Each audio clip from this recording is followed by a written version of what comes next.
人道主义危机对电视观众来说并不是个陌生的话题。那些导致难民迁徙的内战、世界范围内的流行病、地震或海啸等自然灾害，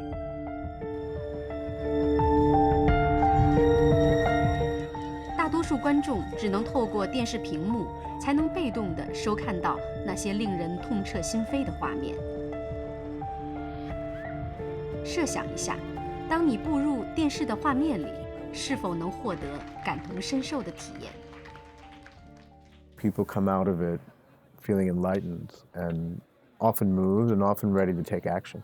A lot of people automatically say, well, what can I do? How can I get involved? 加博·阿罗拉正在领导着一支联合国工作小组。这支小组利用当下最尖端的科技来得到人们的关注，从而唤起他们的共鸣，筹备基金。他们被用来应对人道主义危机，从而有力支持全球新的可持续发展目标。Virtual reality is the ability to really take part in a story that usually you're only a passive spectator on. And you actually get this sensation of feeling like you're being there. 通过使用多台相机进行全方位摄录，再利用相关软件将画面合成到一起，虚拟现实技术可以实现让观众全方位观看影片，上下、前后各个角度。It's exciting for the UN, to be involved in some of those early experiments of how we're trying to tell stories, make these films, and work with some of the most cutting-edge people in the industry on it. So the UN reached out to us and connected, and we realized that there was a great opportunity here to tell some very important stories and to tell them in a way that we thought would be totally new and highly impactful. The way that I define virtual reality at this point in time is basically the hacking of your senses to convince you that you're somewhere other than where you are. Often, I think of it as a sense of vulnerability. So one of the things we've realized in some of our stories is you have a heightened sense of empathy and a heightened sense of connection as a result of that vulnerability. 强烈的代入感和共鸣感，正是这次加博·阿罗拉想要在瑞士达沃斯世界经济论坛上为与会者呈现的。不仅鼓励众多领导人能付诸行动，同时呼唤更多的捐献者伸出援手。I started experimenting with using innovative ways of advocacy, and I started talking to a lot of different partners and people. What could we do that would be incredible?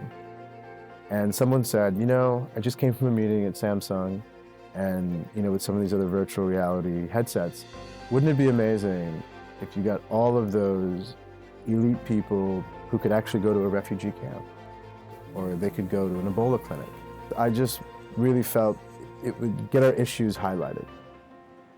除了本次在达沃斯的展映外，虚拟现实终端还在世界其他高层政治论坛上被用来播放影片。这次用虚拟现实技术播放的影片是《西德拉湾上的云》。Clouds over Sidra is a short film in virtual reality about a girl named Sidra who lives in Za'atari camp, which is a Syrian refugee camp in Jordan. And it is a story about a young girl who is giving you a tour of the camp, of what it's like, what her life is like. When the film debuted in Davos, it was a sensation to everyone we showed it to. They come out of it very deeply moved. I'd say half the people who watch Clouds over Sidra cry.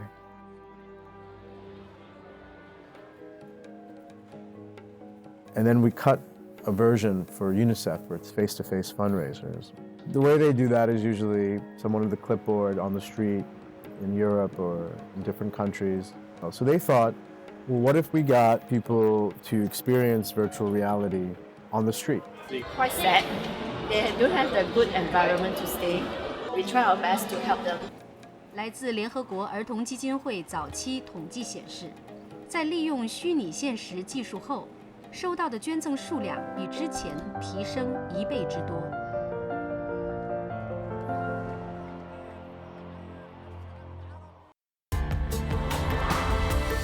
该节目由本·莱布兰德为联合国制作。